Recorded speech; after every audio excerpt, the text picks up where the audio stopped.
नमस्कार, स्वदेश न्यूज देख रहे हैं आप। मैं हूं आपके साथ अभिजीत तिवारी। डॉक्टर मोहन यादव का संदेश, वित्तीय अनुशासन पर जोर। मध्य प्रदेश के मुख्यमंत्री डॉक्टर मोहन यादव ने निगम मंडलों के नवनियुक्त पदाधिकारियों की पाठशाला में जिम्मेदारी और जनसेवा का पाठ पढ़ाया। पदाधिकारियों के उन्मुखीकरण एवं प्रशिक्षण कार्यक्रम में मुख्यमंत्री ने कहा कि सभी पदाधिकारी संगठन और सरकार की अपेक्षाओं के अनुरूप कार्य करें, जनता के बीच जाकर उनकी समस्याओं का समाधान प्राथमिकता से करें। उन्होंने कहा कि सभी पदाधिकारी कार्यकर्ताओं के साथ समन्वय बनाकर विकास कार्यों को गति दें, आम जनता का विश्वास मजबूत करें। उन्होंने पारदर्शिता, अनुशासन और सेवा भावना के साथ काम करने का संदेश भी दिया। मुख्यमंत्री डॉक्टर मोहन यादव ने स्पष्ट कहा है कि पद केवल सम्मान नहीं बल्कि जवाबदेही भी है। उन्होंने नसीहत देते हुए कहा कि सरकार की योजनाओं का लाभ अंतिम व्यक्ति तक पहुंचाना उनकी प्राथमिक जिम्मेदारी है। प्रदेश सरकार विकास और जन कल्याण के संकल्प के साथ आगे बढ़ रही है। ऐसे में निगम मंडलों के पदाधिकारियों की भूमिका बेहद महत्वपूर्ण हो जाती है। उन्होंने सभी से अपेक्षा जताई कि वे जनता और सरकार के बीच मजबूत कड़ी बनकर कार्य करें। मुख्यमंत्री ने कहा कि अनेकता में एकता ही हमारी ताकत है। हम योग्यता का सम्मान करना जानते हैं और इसीलिए व्यक्तिशः योग्यता के आधार पर सभी को अलग अलग जिम्मेदारी दी गई है। उन्होंने कहा कि आप सब सरकार का अभिन्न अंग है।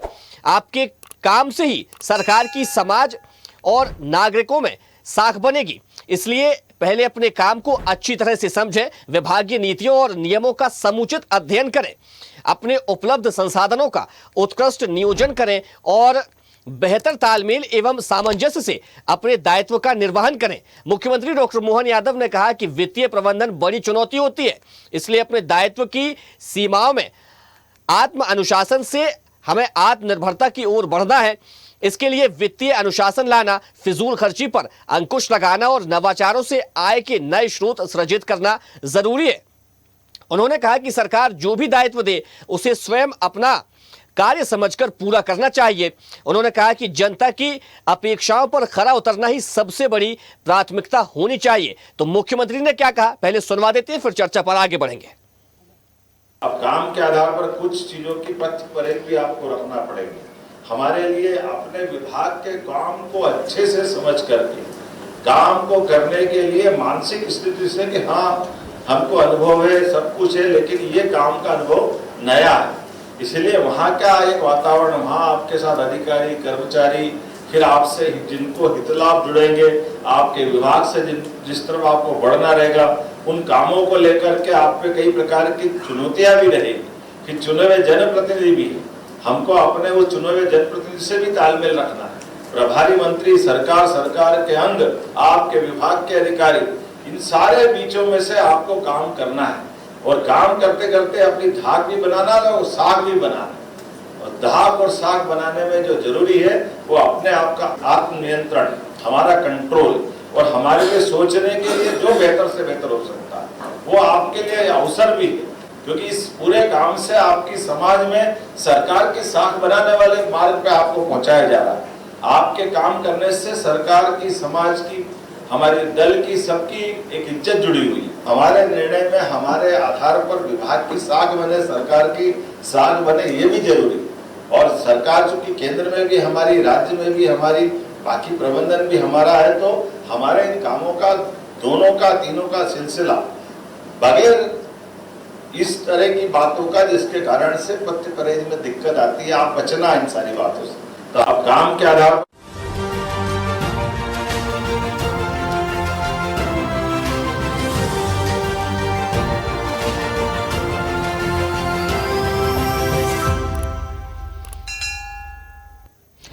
तो मुख्यमंत्री डॉक्टर मोहन यादव ने निगम मंडलों के पदाधिकारियों के साथ बैठक की और उन्हें तमाम टिप्स भी दिए। कहा कि अपने आचरण पर विशेष ध्यान रखना है, फिजूल खर्ची से बचना है और कैसे काम करना है, क्या कुछ करना है, ये तमाम नसीहतें मुख्यमंत्री डॉक्टर मोहन यादव ने दी है। चलिए आज इसी विषय पर करेंगे चर्चा, लेकिन उससे पहले परिचय करवा देते अपने मेहमानों से। हमारे साथ वरिष्ठ पत्रकार मोहनलाल मोदी जी जुड़ गए हैं, आपका बहुत स्वागत है। साथ ही वरिष्ठ पत्रकार भूपेंद्र सुलेरी जी जुड़ गए, आपका भी बहुत स्वागत है।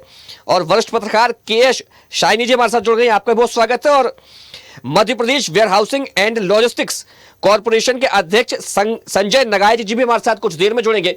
चर्चा की शुरुआत में करता हूं मोहनलाल जी से। मोहनलाल जी, ये जो समीक्षा की गई, बैठक की गई, इसको इसको तमाम सारे नाम दिए जा सकते हैं, लेकिन जो टिप्स मुख्यमंत्री ने दिए हैं उनको लेकर क्या कहेंगे? राजनीतिक दलों में आज प्रशिक्षण का अभाव है।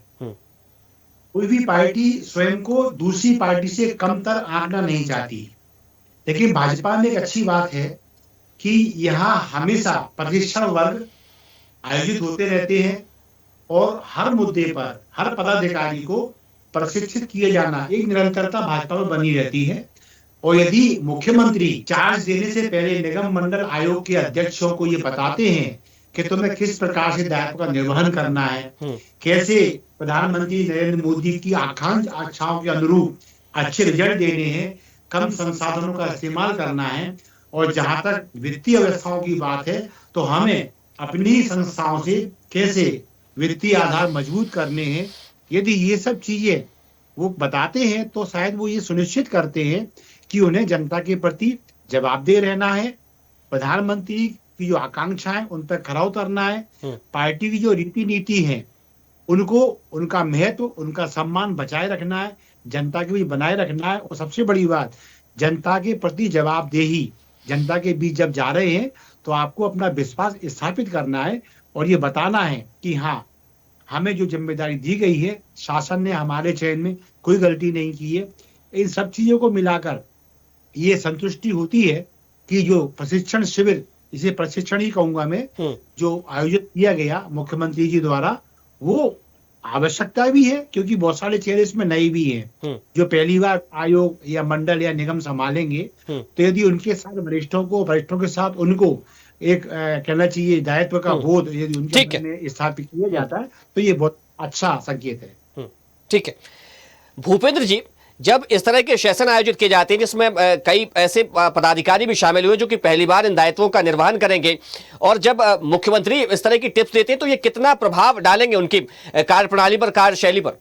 देखिए अभिजीत जी, भारतीय जनता पार्टी लगभग 21 वर्ष से मध्य प्रदेश में शासन कर रही है और पहली बार इतने निगम मंडलों में एक साथ नियुक्ति लगभग 48 निगम मंडलों में की है, 70 लोगों की नियुक्तियां की है। ये संगठन की दृष्टि से और भारतीय जनता पार्टी के लिए बहुत अच्छी उपलब्धि मैं मानता हूं, क्योंकि इस रेस में हमेशा बीजेपी पीछे रही है। निगम मंडलों की नियुक्ति लगभग कर ही नहीं पाती थी क्योंकि उनके कई विराम लगते थे और कई कैडर उनके हैं, इसको संतुलन करना, उसको संतुलन करना। लेकिन खंडेलवाल जी जब से आए हैं उन्होंने इस चीज का चिंतन किया और एक समन्वय बना के मुख्यमंत्री के रूप में एक लोगों को काम दिया और जो पुराने लोग थे उनको भी रूप में जोड़ा। जिस तरह से आपके संजय नगाई जी अभी जुड़ेंगे, आपने बताया जिस तरह से, तो ये एक बहुत महत्वपूर्ण कड़ी होती है क्योंकि सत्ता के साथ सारे लोगों को, क्योंकि 15% मंत्रिमंडल में लोग रह सकते हैं, उसके बाद उन लोगों को संयोजन के रूप में बनाना और इस चीज के इसके लिए सरकार एक बधाई की पात्र है। ये बहुत अच्छी बात है। लगभग अभी 150 लोगों को और नियुक्त किया जा सकता है, लेकिन साथ साथ ये समन्वय के साथ साथ वित्तीय कैसे प्रबंधन होता है और इसके बारे में वित्तीय प्रबंधन हो चाहे सामंजस्य के रूप में हो, ये बहुत महत्वपूर्ण है क्योंकि कुछ लोग नवांतर होते हैं, कुछ लोग पहले से जानते हैं, तो दोनों लोग इस बार सरकार, क्योंकि कार्यपालिका महत्वपूर्ण रोल अपनाती है किसी भी चीज को धरातल पे ले जाने के लिए, और इसमें ये मान के चलिए कि कई बार मंडल बोर्ड के अध्यक्ष बन जाते हैं और वो कार्य पद्धति को नहीं जानते और वहां पे निश्चित रूप से अव्यवस्था फैल जाती है, चाहे वित्तीय अव्यवस्था हो और शायद कार्यपालिका से समन्वय। तो इस बार सबसे महत्वपूर्ण 18 विभागों के जो एसीएस हैं, बड़े अधिकारी हैं, उनका प्रेजेंटेशन हुआ, उनके पास से एक समन्वय हुआ, क्योंकि विधायिका कितना भी काम कर ले लेकिन विधायिका बिना कार्यपालिका के बिल्कुल अधूरी है। टॉप टू बॉटम और बॉटम टू टॉप अगर संवाद की किसी भी कड़ी को अगर सरकार के बीच और जनता के बीच में अगर पहुंचाना है तो कार्यपालिका एक महत्वपूर्ण टूल्स है और उस टूल्स के निश्चित रूप से समन्वय बनाना राजनीति में आना चाहिए और ये उनकी एक प्राथमिकता है, क्योंकि राजनीति में कई वयोवृद्धों को भी सेट किया जाता है और कुछ नवांतर को भी बोर्ड आयोग में बनाया जाता है। तो दोनों प्रकार की राजनीति का एक समन्वय होता है और ये समन्वय निश्चित रूप से राजनीति जब चुनाव में होता है तो वो ऊर्जा के रूप में कार्य करता है और सरकार का जो संदेश है और सरकार की जो मोनोपोली है उसके रूप में, चाहे जातिगत समीकरण हो, चाहे वो विकास के मोदी जी का एक मॉडल हो, और मॉडल जी इस प्रकार से क्योंकि आज भारतीय राजनीति में मोदी जी एक मॉडल के रूप में आए हैं, जो कि एक चाहे आप उन्होंने नए संदेश दिए हो, चाहे नए नरेटिव बनाए हो, उसके रूप में चाहे आप निकाय का चुनाव देख लें, चाहे आप राष्ट्रीय स्तर के संसद के चुनाव देख लें, सारे चीजों में अगर मोदी जी ही चुनाव में रहते हैं, तो इसलिए उनकी कथनी और करनी के साथ साथ उनकी जो रॉयल्टी है उसको भी कैश करते हैं नेता, और निश्चित रूप से करना भी चाहिए, क्योंकि उनकी नेता जिस तरह से अपने बड़े नेताओं का मार्गदर्शन, तो उसके प्रति अपनी कटिबद्धता और किस तरह से हमको आगे अपनी राजनीति की दिशा तय करनी है, ये भी अवकर हो। दूसरी बात सबसे महत्वपूर्ण ये है कि अभी निकाय चुनाव भी आने वाले हैं, तो सरकार तैयार हो रही है उसके लिए भी, क्योंकि ये जो मंडल और बोर्ड के लोग बनते हैं वो निश्चित रूप से निकाय चुनाव में बहुत बड़ा रोल अपनाते हैं, और सरकार की जो योजना है वो नीचे तक जनता तक पहुंचना, और अगर जनता तक पहुंचाने के का काम करना इन लोगों का काम होता है, और जिसके कारण ये फीडबैक, क्योंकि इस राजनीति में संवाद सबसे बड़ी कला है, और जिस नेता को या किसी भी व्यक्ति को संवाद की अगर कला आती है, तो वो निश्चित रूप से जनता का वोट अपनी झोली में प्राप्त करता है। ठीक है। के शाइनी जी, जब मुख्यमंत्री पदाधिकारियों के साथ बात कर रहे थे, बैठक कर रहे थे, तब उन्होंने 3 बातों पर विशेष ध्यान दिया, जिसमें अनुशासन, अपने कार्य का अध्ययन करना और आचरण पर बार बार जोर दिया गया। अभिजीत जी, जैसे डॉक्टर मोहन यादव जी ने जो कहा है, तो निश्चित तौर पे अभी जब नए नियुक्तियां हुई हैं और कई नए लोग आए हैं, तो उनको इस तरह के एक तरह का गाइडेंस देना जरूरी है। लेकिन इंग्लिश में कहा जाता है कि प्रैक्टिस व्हाट यू प्रीच। तो जब हम जो कहते हैं वो हमारे प्रैक्टिस में भी हम करके दिखाते हैं, तब वो ऊपर से लेके नीचे पर्कुलेट होता है। अब नए जो नियम मंडल और इसमें जो नियुक्तियां हुई हैं, आप भी एक चीज जानते हैं कि पावर बहुत होता है, रिस्पॉन्सिबिलिटीज भी बहुत होती हैं, पर निश्चित तौर पे उसके साथ ही एक अनुशासन भी होना बहुत जरूरी है, और आर्थिक अनुशासन होना बहुत ही जरूरी है, क्योंकि जब पावर आता है तो इंसान को लगता है कि अब मेरे हाथ में पूरी ताकत है, और वो जो आर्थिक जो मंडल और निगमों का जो व्यवस्था है उसको आप अपने हाथ में ले लेते हो, और वो कहीं ना कहीं कभी कभी बागडोर निकल जाती है हाथ से और अनियंत्रित हो जाती है। तो आपने देखा होगा कई नगर निगम मंडल जो है नेगेटिव में जा रहे हैं, कई बिल नहीं पेमेंट हो रहा है, कई चीजें वो है, और गाड़ियां निकल रही हैं, काफिले निकल रहे हैं अध्यक्ष जी के। तो ये जो है इसको नियंत्रण नहीं करेंगे तो बोझ जो है प्रदेश के ऊपर आएगा। और आज जैसे मोदी जी ने भी ये बात कही है कि आर्थिक बोझ जो है स्पेशली अपने एनर्जी सेक्टर में जो डीजल है, पेट्रोल है, इस पर नियंत्रित करना बहुत जरूरी है। तो मध्य प्रदेश के लिए भी ये बहुत जरूरी है कि अगर हम ये नियंत्रित नहीं करेंगे तो आने वाले समय में रेट तो बढ़ जाएगा, निश्चित तौर पर सरकार है वो अपना रेट बढ़ा सकती है पेट्रोल डीजल का। इस पर नियंत्रण रखना बड़ा जरूरी भी है, और मध्य प्रदेश की सरकार लगातार अपने मंत्रियों से, विधायकों से, चाहे पार्टी के पदाधिकारी हो, उनसे भी ये कहा जा रहा है कि आप देखिए फिजूल खर्ची से बचें। और हाल ही में हमने घटनाक्रम देखा जिसमें राज्य महिला आयोग की जो अध्यक्ष है रेखा यादव, वो लंबा काफिला लेकर के चली तो उनको तलब कर दिया गया। यानी कि अनुशासनात्मक कार्रवाई लगातार की जा रही है और मुख्यमंत्री हर एक पहलू पर नजर रख रहे हैं। जी बिल्कुल, ये बहुत जरूरी है। आज की मैं वही कह रही हूँ, जैसे युद्ध चल रहा है और एनर्जी जो भी हमें फ्यूल मिल रहा है वो हमारे देश में तो होता नहीं है। अगर हमारे देश में जो चीज नहीं होता वो हमें इंपोर्ट करना पड़ता है, और हमारा जो करेंसी रेट है गिरता जाएगा, रुपये का वैल्यू गिर रहा है, तो हमारे लिए वो बहुत ही महंगा होगा और अर्थव्यवस्था डगमगा जाएगी।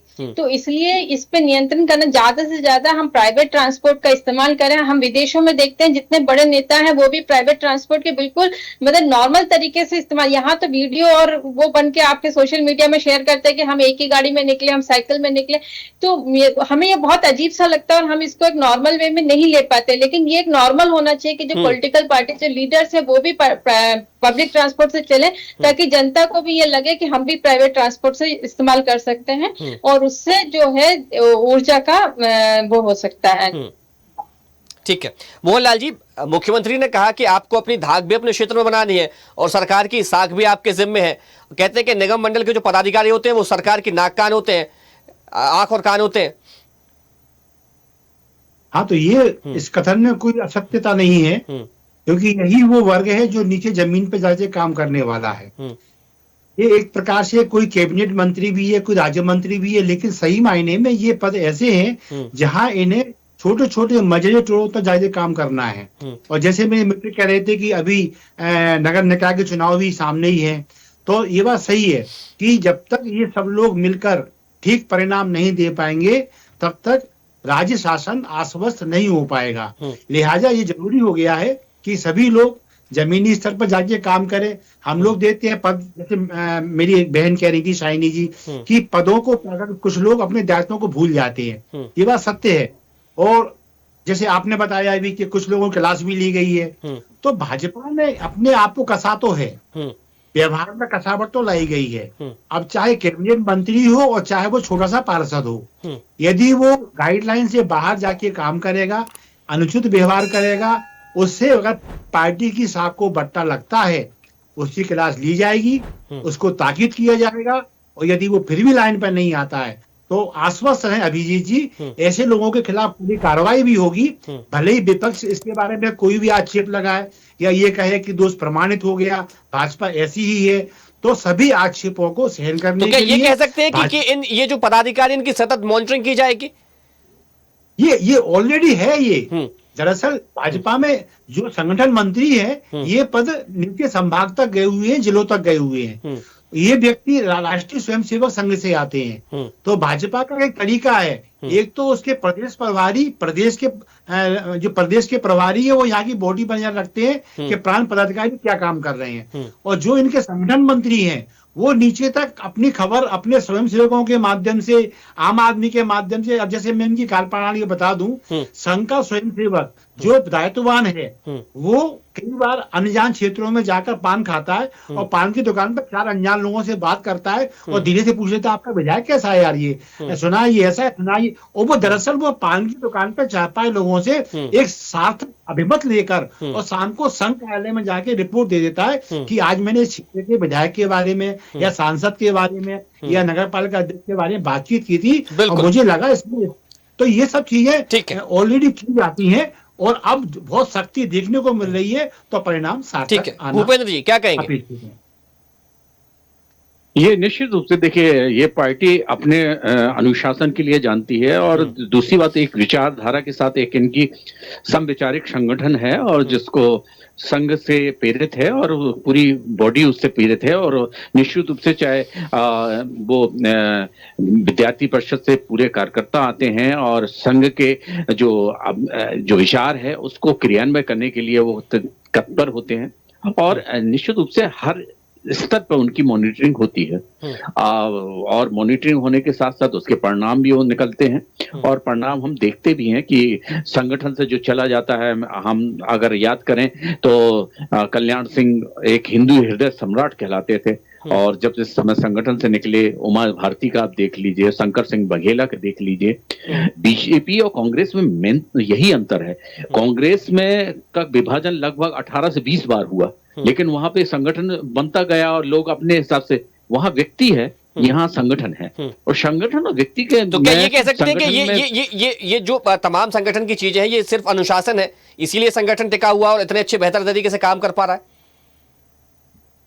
नहीं, दूसरी बात जवाबदेही भी तय होती है ना। बात यह है कि व्यक्ति बड़ा नहीं हो सकता संगठन से, और कांग्रेस में क्या है, व्यक्ति बड़ा है, संगठन छोटा है। व्यक्ति तो ये एक जो आइडियोलॉजी का जो फेर है वही सबसे बड़ा फेर है। व्यक्ति को कहीं पे भी कोई दायित्व दिया जाएगा वो काम करेगा, ये नहीं कि वो अपने अनुरूप काम चाहेगा कि उसको ये काम नहीं मिला तो वो पार्टी तोड़ देगा या पार्टी के विरुद्ध में कार्रवाई करेगा। आप किसी भी नेता से पूछ लीजिए। और दूसरी बात, 14 के बाद जो सिनेरियो बदला है जब मोदी जी के कार्यकाल में, तो उसमें तो अंदर तक की बात नहीं पता चलती कि कौन को क्या बनाना है, क्या करना है, ये मीडिया तक नहीं जान पाता, कोई नहीं जानता पाता। और लगभग मैं मानूं तो लगभग 3 ही लोगों को पता चलता है, ऊपर के प्रधानमंत्री, राष्ट्रीय अध्यक्ष अमित शाह और राष्ट्रीय संगठन मंत्री, इसके अलावा किसी को पता भी नहीं चलता। तो ये जो एक अनुशासन की प्रणाली कह लें, दूसरी बात अपनी योजनाओं को जनता के, ये मतलब कि प्रतिद्वंदी पार्टियां जान नहीं पाए,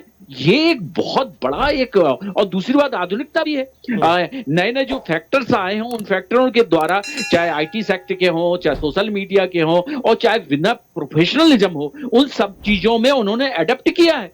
हर विधानसभा का, हर निकाय चुनाव का वो एक एजेंसी के द्वारा सर्वे कराते हैं, अपनी पार्टी के द्वारा अलग कराते हैं, अपने संगठन के द्वारा अलग कराते हैं, उसके बाद वो पार्टी में डिसीजन लेते हैं कि इसको जिताया जाएगा, कैसे जिताया जाए। तो ये बहुत बड़ा सिनेरियो है, बहुत बड़े लेवल पे काम होने लगा है। अब राजनीति इतनी सरल नहीं रह गई। तो निश्चित रूप से जो लोग अच्छा परफॉर्मेंस नहीं दिखाएंगे तो उनको टाटा बागा भी किया जाएगा। इसमें कोई वो बीजेपी इसमें कोई कोताही नहीं करने वाली, ये आप बिल्कुल मान के चलिए। तो ये एक ठीक है। देखिए शाइनी जी, जो बात भूपेंद्र जी ने कही है उस बात का जिक्र खुद मुख्यमंत्री डॉक्टर मोहन यादव ने भी किया है। जी बिल्कुल। अभिजीत जी देखिए, पॉलिटिकल लेवल पे एक अनुशासन होना, उसके साथ एडमिनिस्ट्रेटिव लेवल पे भी अनुशासन होना बहुत जरूरी है। जितना एडमिनिस्ट्रेटिव लेवल पे हमारे यहाँ हम आज देखते हैं कि जिस तरह से मध्य प्रदेश में एक तरह से अनुशासनहीनता हो रही है, और ब्यूरोक्रेट डॉक्टर मोहन यादव ने अभी कार्यवाही भी करी, कुछ जो कलेक्टर है उनको स्पॉट पे जाके उन्होंने वहां पे सस्पेंड भी करा है। लेकिन ओवरऑल आप देखोगे तो काफी जो है लापरवाही दिखाई देती है मध्य प्रदेश में। अब जैसे हॉस्पिटल्स है, स्कूल्स है, सड़क है, इन सब चीजों में अगर आप देखोगे तो बहुत ही ज्यादा अव्यवस्थित दिखाई देता है, और वहां पे एडमिनिस्ट्रेटिव जो है वो अपने कार्य में पूरी तरीके से करते हुए नहीं दिख रहे हैं। तो जहां तक नगर निगम मंडल में जो अध्यक्ष बने हैं उनका भी ये कार्य रहेगा कि वो इन सब चीजों पे ध्यान दें, और जो लोकल लोगों की जो समस्याएं हैं उसको हल करें। वरना जो बीजेपी के इतने साल से जो परफॉर्मेंस रहा है वो आने वाले समय में उस पर कहीं ना कहीं निशान वो लगेगा। मुख्यमंत्री ने जो टिप्स दिए हैं, आने वाले समय में क्या लगता है इसके कितने सकारात्मक परिणाम देखने को मिलेंगे? के शाइनी जी। देखिए, जो आने समय में क्या होगा ये तो अब वक्त ही बताएगा, लेकिन निश्चित तौर पे जिस तरीके से मोहन यादव ने हिदायत दी है, और एक तरह से वार्निंग भी होता है जब कोई बड़ा नेता ही कहते हैं कि हमें ये पालन करना चाहिए, ये सिर्फ एक तरह से हिदायत नहीं रहती, ये एक तरह का ऑर्डर भी होता है। बिल्कुल। तो मुझे लगता है कि जब आप इस तरह के निर्देश देते हो तो कहीं ना कहीं मैसेज नीचे तक जाता है कि इसका पालन करना जरूरी है, वरना इसमें कहीं ना कहीं एक्शन हो सकता है।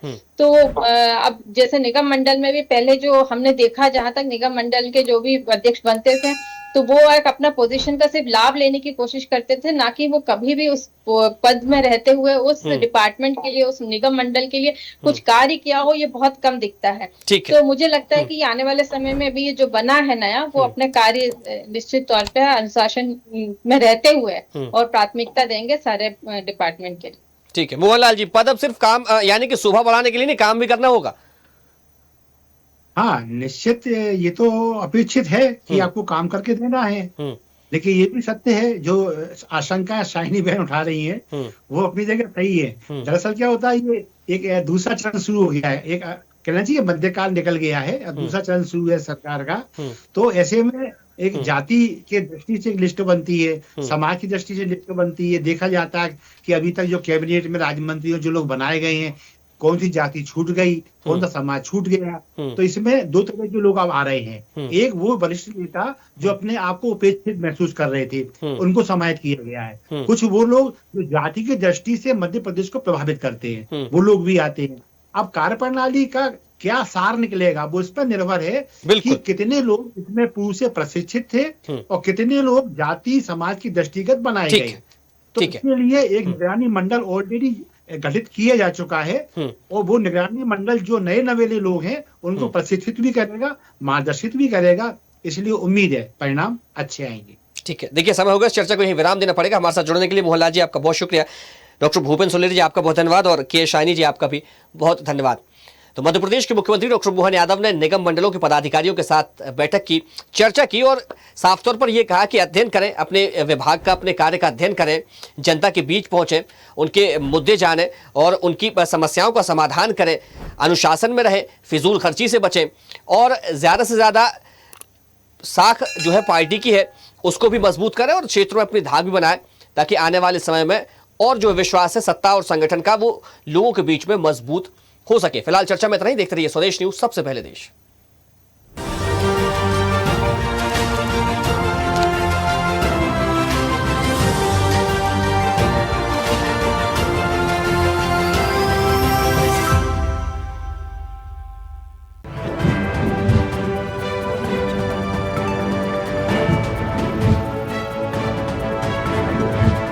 देखते रहिए स्वदेश न्यूज। अगर आप इस वीडियो को सोशल मीडिया हैंडल फेसबुक या इंस्टाग्राम पर देख रहे हैं तो हमें फॉलो करें, अगर यूट्यूब पर देख रहे हैं तो सब्सक्राइब करें और बेल आइकन दबाना ना भूलें।